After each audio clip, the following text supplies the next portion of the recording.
Okay, you all can see me. I don't see you. And we are on rule number 18. We have finished up to 17. 16, 17, reminder is basically 16 is we are talking about action to be taken by giveaway vessel, and 17 was action to be taken by stand-on vessel. And earlier one, 13, 14, 15 were three situations. One is overtaking, one is crossing, one is end-on. Okay. 12 is sailing vessels. 11 is telling you when these rules apply, when you can see one another. One another, again, I will remind you, it is at night time situation, because we have got a different ranges of lights according to the length of the ship. The bigger one has got longer range. So there is always a possibility the smaller guy sees bigger one, but smaller guy's range is too small and the bigger guy doesn't notice him. So this is the reason you have to be careful, especially at night. Because daytime it is more or less clear. Both of us can see each other. Now again there is a possibility during daytime also. If it is a small boat, I may not detect it. Suppose it is like in a bluish color, grayish color, white color, and weather is bad, there are white horses everywhere. So white horses means the waves which break and create the frothy thing, white color. So I may not detect that one. I cannot see. But that one can see because I am simply too big. So this is the reason you have to be careful what rules you are applying. Because it cannot be only one has seen, so he applies the rule. No, it both have to see each other. That is where all the wordings like giveaway vessel, stand-on vessel will come in picture. If you can see only from one can see and other one can't see, there is no giveaway, no stand-on vessel. Okay. So now we move on to rule number 18. Responsibilities between the vessels. Now what happens is, we have a different types of vessels around. So we say that, okay, this is your responsibility. If you see that one, you do this. You see this one, you do this, like that. Now, except where 9, 10, 13. 9 is narrow channels, 10 is traffic separation scheme, and 13 is overtaking. Here, they have been more specific about smaller ships. The smaller ships, like they are not supposed to impede the safe passages and so on. You will go back to the rule and you will realize, yes, a sailing vessel shall not impede safe passage of power driven. Means in that case, what you are telling sailing vessel, you stay out of the way of that power driven vessel. Whereas this rule is going to tell exactly opposite. But that is under specific conditions.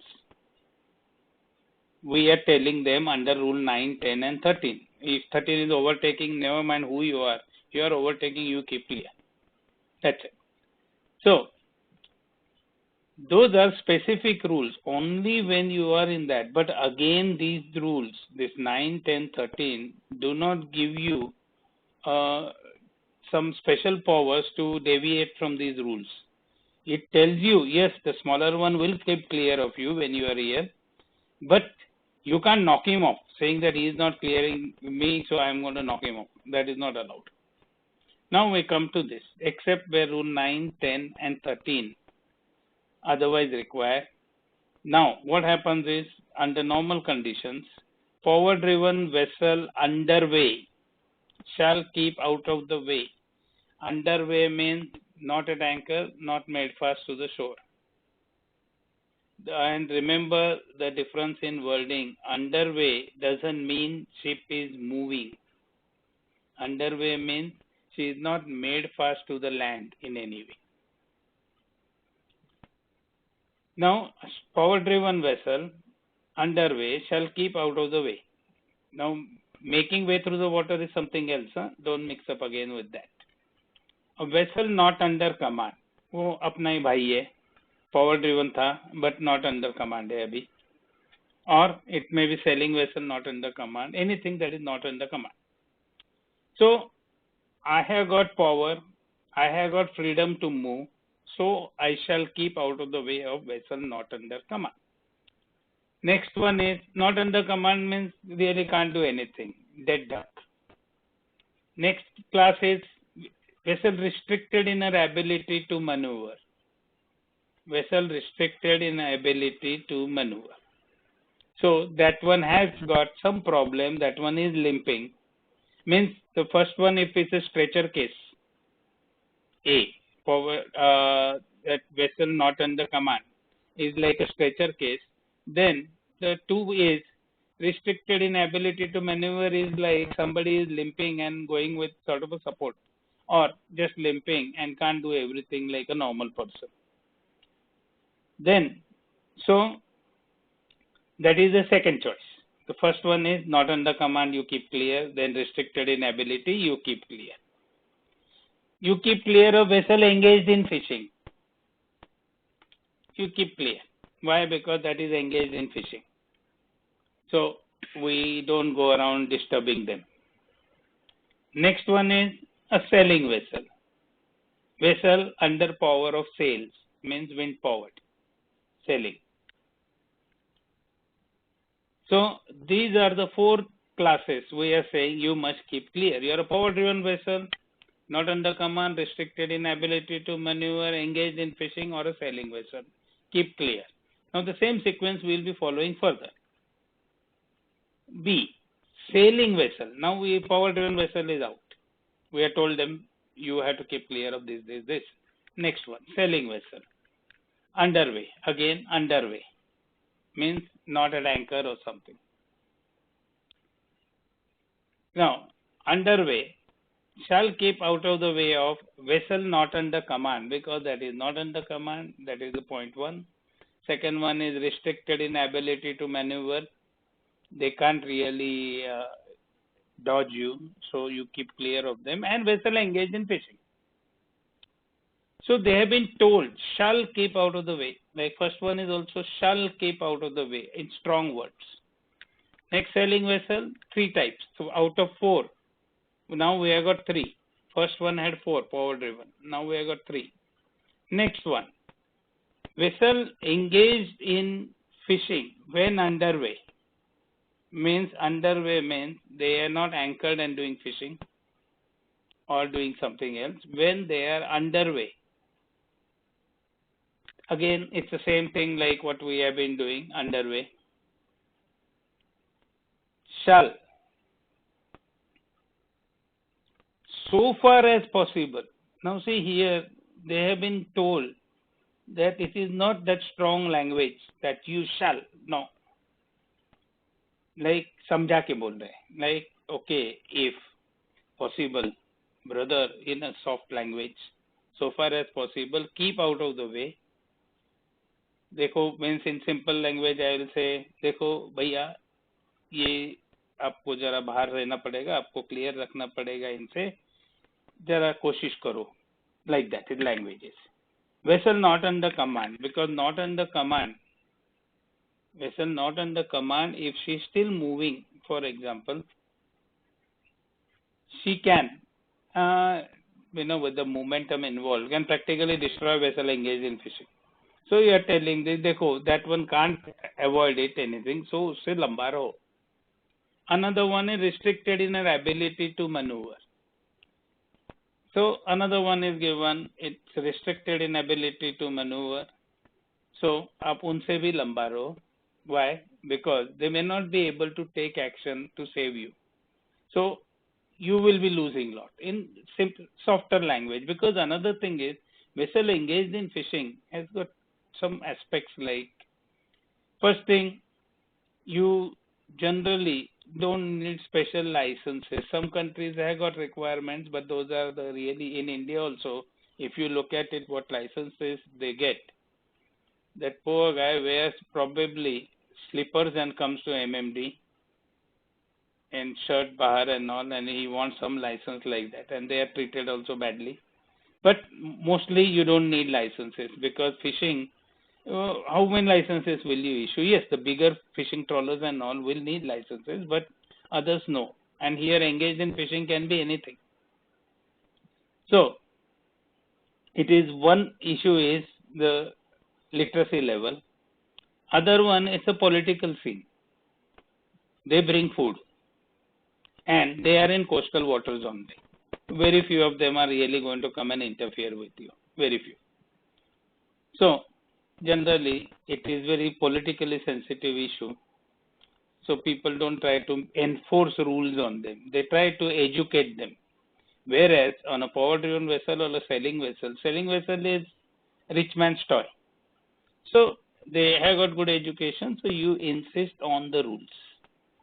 So we come here. Now, engaged in fishing shall, if so far as possible, keep out of the way of, not under command and restricted in our ability to maneuver. Now comes more interesting part.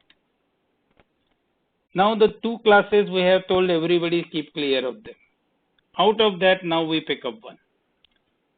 Any vessel other than a vessel not under command or vessel restricted in an ability to maneuver shall. Now here again we have kept these two aside and we are saying anything other than this. If the circumstances of the case admit, again we are coming to a request. Avoid impeding safe passage of a vessel constrained by her draft. Now, how do you know ship is constrained by her draft? That is because she is displaying signals from rule number 28. That is a cylinder during daytime or nighttime. 3 red lights in vertical line along with all other lights. So they are identifying and telling you that I have got a draft issue. I can't move the way I would like to move. So you please keep clear of me. This is a request. There is no right, but it is a request. And others are also told, see, if the circumstances of case admit, unke beech mein mat jana, let them go safely. Now, when the ship is constrained by her draft, she is never at full speed. She's full speed, I am using word, not safe speed. Full speed, normally full speed and safe speed are the same for most of the ships at sea. Whereas here, if it is generally in some sort of a channel, like near Singapore, you have got a case like this. So here, what we are telling is, yes, they have got restrictions, so they generally reduce the speed so that they don't sink their ship, because as you increase the speed, ship sinks and the draft increases. That means you need more underwater clearance. So they reduce it. Another problem comes when you reduce the speed also. Excessively reduction in speed, like if you go below say 4.5, 5 knot speed, you can't maneuver because then the weather may take over your controls. So there is something like a minimum speed we need to maintain, which will differ from ship to ship and weather to weather conditions.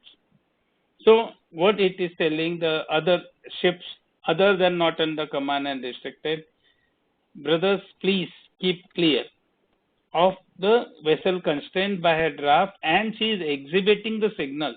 You can't judge it that she is constrained by draft. Every ship looks same. So she will display the signal telling you I have got this problem, and then you respect that. Now next part comes, if any ship is constrained by her draft, shall navigate with particular caution. That means she is aware of her condition. I can't do this, I can't do that.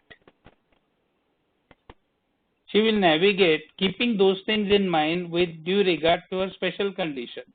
Now special condition I can compare with two types of people. Like one is a person, like I get back problem.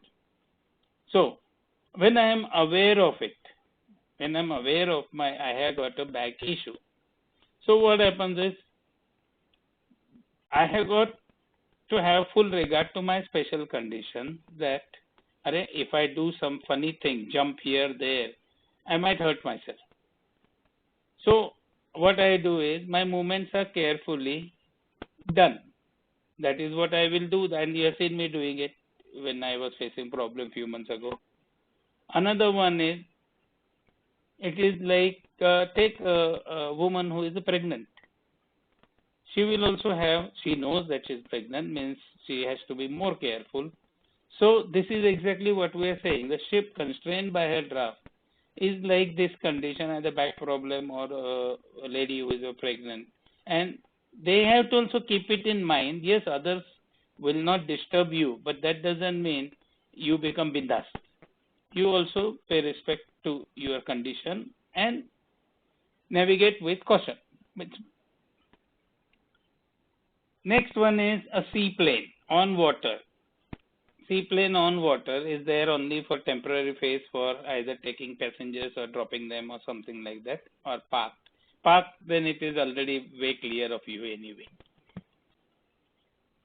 Keeps well clear of all vessels and avoid impeding their navigation.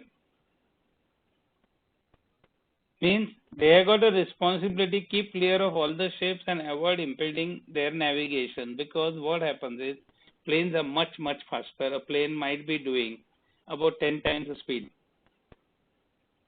Generally, you will never see conflict of planes with the ships. It is not easy because planes are protected. They have got a different job to do. So generally, you will not find it. However, if somehow one is going to seaplane is going to come in the middle of all the ships, then she has to comply with the rules of this part. Means in that case, seaplane is on water. It's not in the air. It is on water, so it is to be treated as a power-driven vessel. Close. That is what we are looking in E. And she shall comply with all the rules of this part. Now comes WIG, wings in ground. Now wings in ground is a type of seaplane, but there is a difference. Seaplane is something that was designed to land on water and take off from water, because that removed, especially in the northern USA or Canada and all those areas where most of the cities are on coast. So there is the sea water available. A lot of places the water is nice. Then there are, human beings settle next to the water sources. So you have got water which is one simple level. If weather is good, it is really good, smooth.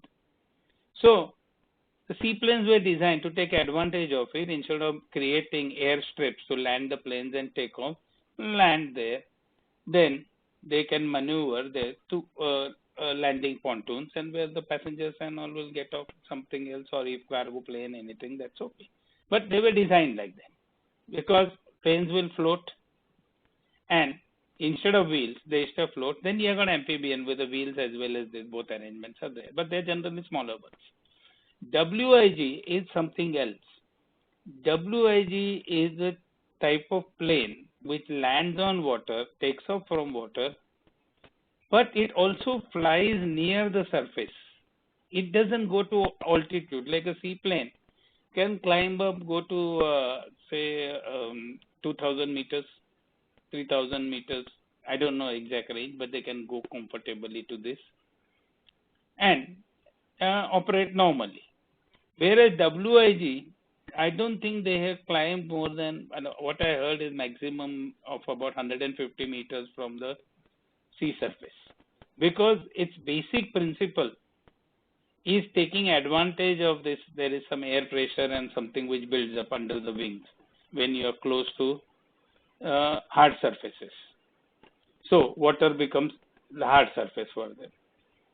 So they become more dangerous because they are going to fly and they compete with ferries and all. That is how it's a new development in last 20 years, and they compete with like fast moving ferries and all. So they are close to the sea surface. So WIG aircraft, when taking off, landing or in flight near surface, shall keep well clear of all other vessels, avoid impeding their navigation. The same problem comes, their speed can be 10 times faster than the ships. And of course, if WIG collides with a typical ship, they will be destroyed straight away. So normally they are going to keep clear. But one rule is there. In this case, now when we look at it, a WIG craft operating on water surface operating on water surface shall comply with the rules of this part as a power-driven vessel. The same thing what we did here. Okay. Same thing. If you are on water, you follow our rules. If you are in the air, ask air traffic controllers what to do. And interestingly, it's more or less same. More or less the similar things are there in air traffic also. So there are no really great complications here. Now read it. Read this part.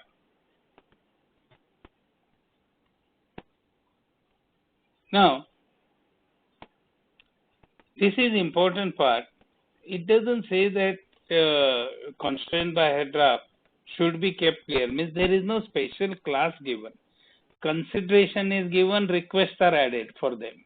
But they have not been separated, like not under command or restricted in our ability to maneuver. Restricted in ability to maneuver is considered weaker than constrained by draft. Okay. So this is what you have to understand. And if you take practically, one way or the other, rule number 2 comes in whenever there is accident. Then the question comes, could you avoid it? You say yes, then why didn't you do it? It's like that. So anyway, don't get into that part because we try to put fear in everybody's mind. If you meet accident, there will be inquiry and they will do this to you, that to you. It's not that bad. But another part is rule does not instruct vessels to give way to vessels at anchor. It is very, this is more argument's sake. Vessel at anchor is not underway.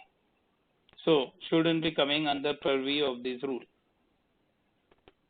But what happens is, as a good practice of seamanship, as a rule number 2 we have got, what we do is, we take action knowing that, अरे that one is at anchor, so I keep clear.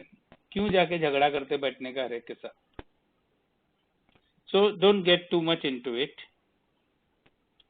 because these are more for discussions over a glass of beer when you are doing, basically more when you are doing mates and masters. Second mates level, generally you will not get into these types of arguments.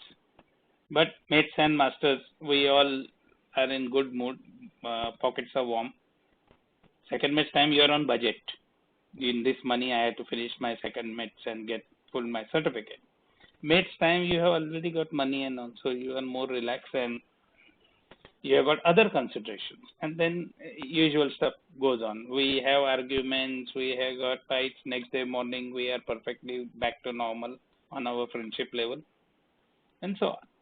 Now we move to rule number 19, the one and the only one. 19, a special rule. Actually, I have got it open. Okay, it opened up. Now, conduct of vessels in restricted visibility means the visibility is affected. We have done that rule. Falling snow, this, that, and remember there is something, visibility is restricted, you can't see. Now, vessels are not in sight of one another, not in sight of one another when navigating in or near an area of restricted visibility. Now, this is where it becomes little bit tricky. I may be in the fog, right? You all know fog or very heavy showers. I mean, I can't see. My visibility is restricted. But just next to me, just about say 2 kilometers away, there is a bright sunshine. So now that is clear area and I am in a restricted visibility. So, but the rule here applies. Vessels not in sight of one another when navigating in or near an area of restricted visibility. That means I may be even in clear visibility and I can see a fog bank or I can see heavy showers there, which we all have seen. There is a heavy shower, so suddenly I don't see anything in the showers. So that means I am in an area where I should be applying this rule. And another thing, because earlier we were in sight of one another, now I am not in sight of one another because that target is lost in heavy showers. Fine. Now, this part is actually something it's just repeated, but it's the same thing. Every vessel shall proceed at safe speed, adapted to the prevailing circumstances and condition of restricted visibility. Now, this is the wording which has been added, restricted visibility. Otherwise, we have already done the safe speed rule, which tells you at all times you should be on safe speed, and then there are points that what you should consider for a safe speed. Same thing applies here. Now, this line which is added, a power-driven vessel, this was probably over-enthusiasm at one stage, because one way you have always said that your engine should be always ready, and believe me, on safe speed, when we say every 24/7 you are on safe speed, and your safe speed gets adjusted according to conditions. So, engines are always ready for immediate maneuver. Believe me, that is normal way the engines operate. There is a lot of confusion created that you cannot know. If required, you can. But as a good practice of seamanship, it's a good practice of seamanship. We don't abuse engines, no. Why? It is yours. Will you abuse your car just because you can brake anytime? No, we slow down, no.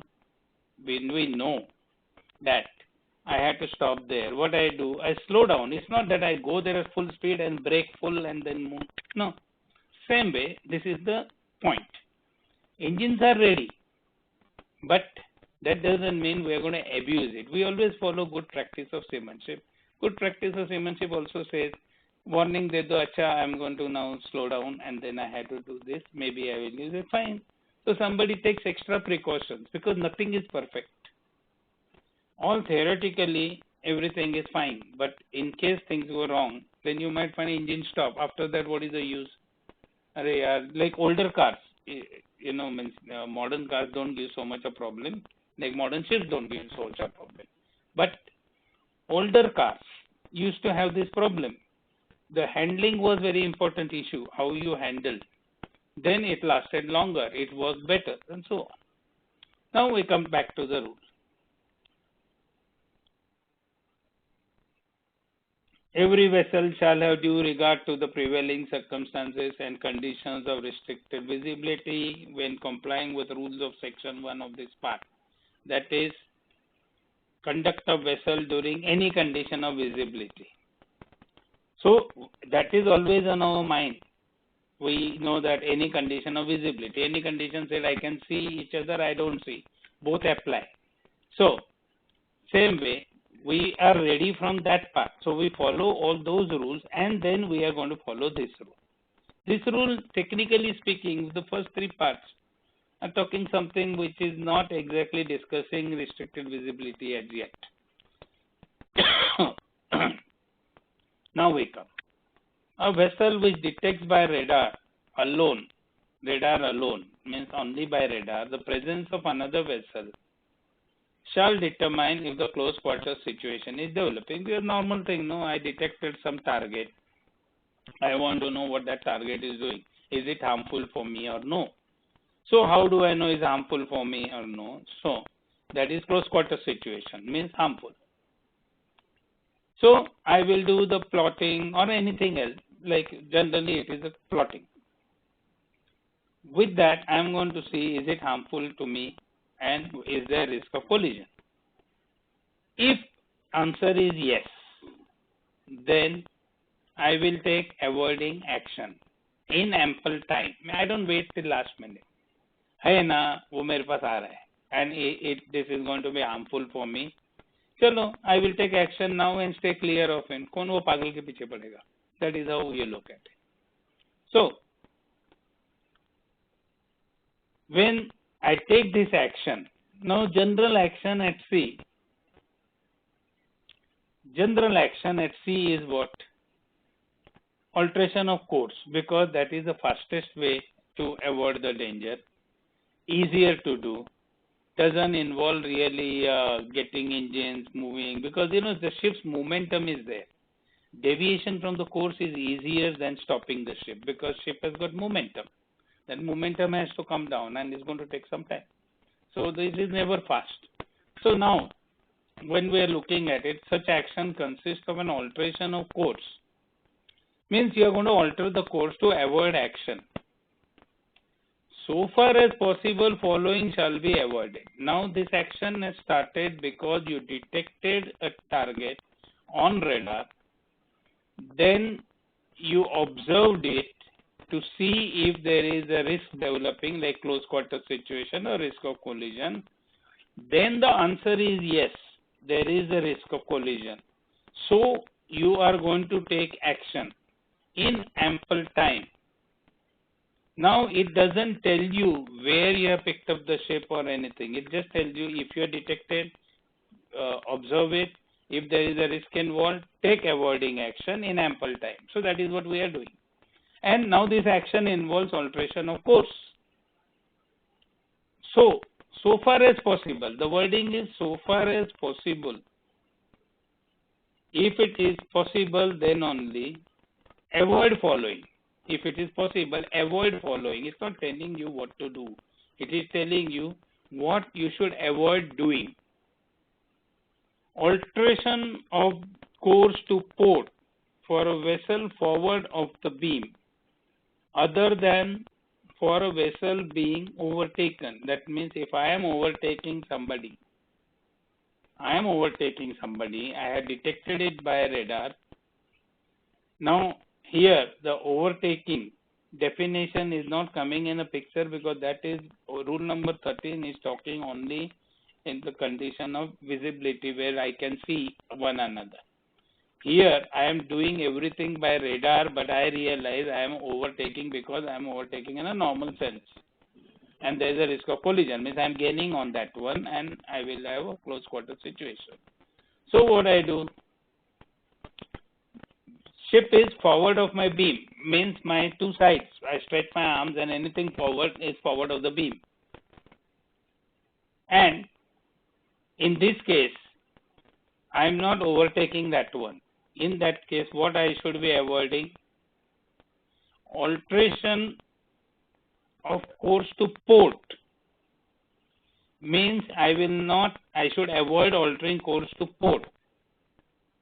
Because, take any case, forward of the beam can be 6 points on port bow, right ahead 6 points on starboard bow.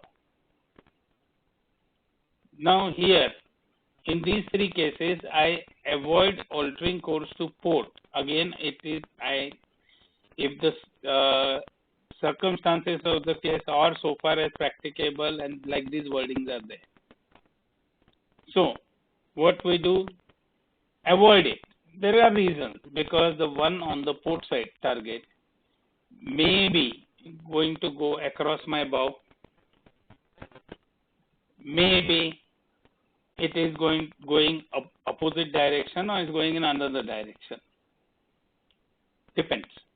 But I avoid altering course to the port. Why? Because in that case, I am going to go closer to that one. That is what I am avoiding, because I am not 100% sure. I know that there is a risk of collision, but by going closer to that one, there can be more confusion. And another thing that happens whenever there is a fog, always remember, fog can lift up anytime. Suddenly you see fog and what happened? Fog has disappeared. Why it got lifted up? So that then you can't be contradicting your actions, saying that because of fog I was doing this, now I can say no. Then you are back to the normal rules. You can see one another. So alteration of course to port for a vessel forward of the beam, that is forward. Okay, like this, forward. Anything in 180 degrees. Then next part come alteration of course towards the vessel. Now see, first one we told you, avoid altering course to port side. Now we are telling you don't alter towards the ship, which is a beam or above the beam. Now we are looking at 180 degrees behind. Don't alter towards her. That means it can be port or starboard, both directions. Don't alter towards her. Earlier, the first part was if it is forward, the front semicircle, avoid altering course to port. Rear semicircle, avoid altering course towards the target. That means don't alter towards the target, and that is again coming as far as possible. Avoid it. Now comes to the next part, and that is the end of this rule. Except where it has been determined that risk of collision does not exist. Now, we have been spotting the targets, and what we realize, there is no risk of collision anyway. Except where it has been determined risk of collision does not exist. That means risk of collision, we are clear. These ones are clear. Now what happens is, yes, these targets are clear, and now I hear forward of my beam means front semicircle, fog signal of another one. Now all I hear is fog signaling. That means one prolonged blast every 2 minutes, less than 2 minutes. Then another one is 2 prolonged blasts at the interval of not more than 2 minutes. That's the same thing, but they're true. Then you have got a lame duck signal that you go through again, because that is we are done in the class. D, delta. I am maneuvering with difficulty. That can be anything. Now you hear anything. These are 3 ones you are going to hear, and there's a 4th one comes in only if it is a man. So there are basically 3, and there are 4 different signals, sound signals you can hear in the fog. You heard it. Now, we hear it means approximate direction you may get it. You don't know exactly from where it is coming. And otherwise, we cannot order close quarter situation forward of the beam. Because what happened, all the plotting, everything, what I am doing is I am assuming a center spot of the target. That is my echo. But that doesn't tell you exactly how long is the shape, how big, whatever. So I'm never 100% sure. So now in this case, what happens is, I cannot avoid close quarter situation, because when you talk about fog signal, the range on the axis is only 2 nautical miles. So it can be much closer than that. That means you have got hardly any space between you. So what I do, what I must do in that case, I heard it. These targets were clear, forget it. Now I heard something else. And I cannot really be clear what is happening, because I hear there is somebody close by and telling me, like 1 prolonged blast means I am moving. 2 prolonged blasts, I have stopped. I am not making way through the water. Then you have got 2 prolonged blasts with 1 short blast. 1 prolonged blast with the 2 short blasts, telling me I am moving, and I am moving with difficulty. But direction, I don't know. Now what I need is to determine what is happening. I need to buy more time. So what I do, I shall reduce my speed, because forward of my beam, okay, I have detected a ship forward of my beam, and I have to take some action, because I am not sure what is happening. So what I do is I shall reduce my speed to the bare minimum. Bare minimum definition is which speed I can be kept on my course, means my steering is working, my rudder is working and giving direction, means I can maintain my course. That is the minimum speed. Now minimum speed will differ in different weathers. If there is a strong wind, and that also from particular direction, your minimum speed may be something like 6 knots, 7 knots. If it is normal weather, it may be 5 knots, 4.5 knots. So again, it depends on the weather also. So that's why we say minimum. So every ship has got own minimum speed. So she reduces speed to minimum on which she can keep her course. Now, if that is still moving, you are still moving forward of the beam, you are moving, it means you are closing the distance. She shall, if necessary, because you still realize that I am moving, I am getting closer. So what I can do is, I can take all my way off, means I stop the ship, I go astern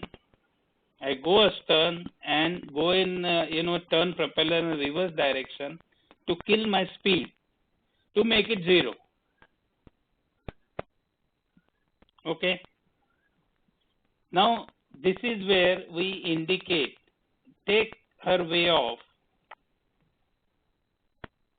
means just reduce speed, try to make it 0. So what happens if somebody is going to go, let him go clearly, no problem. Why should I interfere? Means it is one of the things, blind actions. You know something is close by, you have to take action.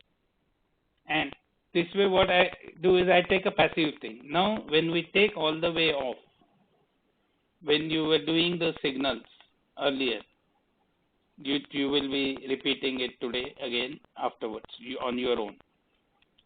When you are underway and making way through the water, you give one prolonged blast at an interval of not more than 2 minutes. Okay, that is your fog signal, that I am moving, I got speed. Next fog signal is, I am in fog, I am telling you, I am here, I am telling you by 2 prolonged blasts at an interval of not more than 2 minutes. That means when you hear 2 prolonged blasts, you know there is something there, but it is not moving. When there is 1 prolonged blast, you know there is something there and it's moving, but you don't know the direction. And then you have got the lame duck one, delta, like 1 prolonged blast with 2 short blasts. And in case the last towing, last one is man, then it has got 3. That one is man. Otherwise, you don't know. So leave that aside right now. Basically, what we are saying is, if you take this action, taking all the way off, what will happen is you will change your fog signal from 1 prolonged blast to 2 prolonged blasts. That means somebody else who is listening will realize that yes, this one is stopped here, so at least if I avoid it by margin, I am okay. When both are moving, it is more difficult, more complex. In that case, you have to be okay, in today's world, you are going to use AIS, you are going to use radar, a lot of stuff you are going to use, so you will be much better off. But this is when you are taking action and there is no way of 100% surety, then we are going all the way. It's like today's things, what is happening. What we are doing, we don't have a cure for it, corona. So what we are doing, we are trying to avoid it. The same principle applies. Now, in and near area is, you can be in a clear weather and just next to you there is a heavy shower and you can't see anything in the showers, or there is a fog bank. Also another part, remember, the rain can stop, fog can lift up. So in that case, suddenly you see, it doesn't mean there can be confusion in your action. Action has to be same for collision avoidance. So this is how this has to be interpreted. So now you go through more reading and take, and I will say take even this week to go through different rules, and then Monday onwards I want you all to start taking 1 test a day, because by the time your SOT work is also over, take 1 test a day. Don't worry about mistakes. Make mistakes, no problem. Because without making those mistakes, you will never have clarity about ROR. And ROR is your bread and butter when you are at sea. So there is no excuse that I am weak in ROR. No, you have to be master of it. So don't worry about a mistake. Means after all, you're cadets. You just finishing, not even finish 1 year. So you are okay. Nothing wrong about it. Fall few times, you will be okay. You all did it before standing up anyway. You fell few times. Got up. But start doing it. That is the most important. Start doing it, because then you will become more practical approach towards the rules, how it is, why we shouldn't be doing something. And okay, read the explanations also. And next week, Monday onwards, we start with the test. Now tomorrow also, any doubts you have got on ROR tomorrow, you bring them up. Okay. Now I will just put you back on chat mode. Ask any question right now. Okay. And participants are here. Okay, I am unmuting you. So first thing, in case anybody has got doubt in what we were doing today, just put it on the chat. Huh? What is it?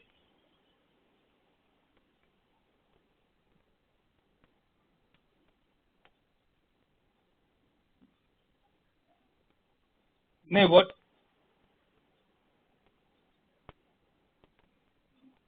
No, I can't understand it clearly, because all these things are open. You want what you see? What happens is, I am explaining.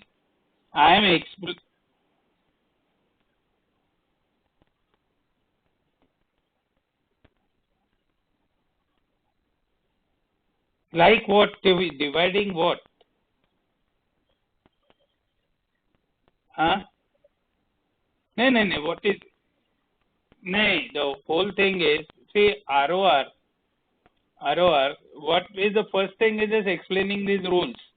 Then, as the student starts going through the rules, he will have difficulties, and that is where I am saying we can solve them separately, because everybody's difficulties will be different.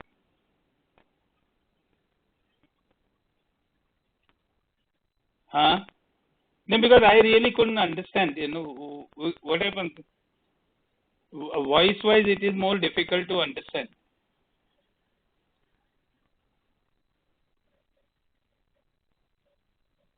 Huh?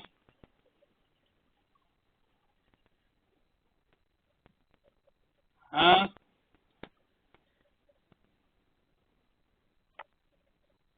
क्या हो गया?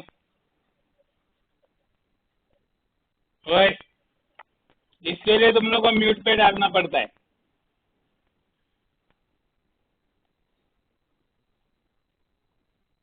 Okay, now you let us stop it, because I think your time is up. And if there are doubts, just put me on the mail. Okay, then we can deal with it separately.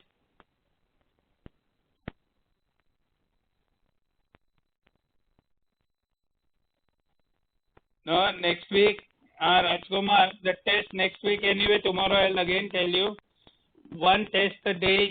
If you can do it, nothing like it. It will just need about maybe 10 days for you to get to a good level. Okay.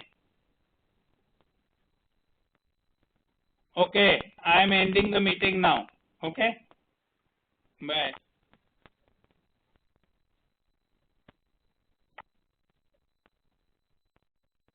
अरे तुम लोग का इसमें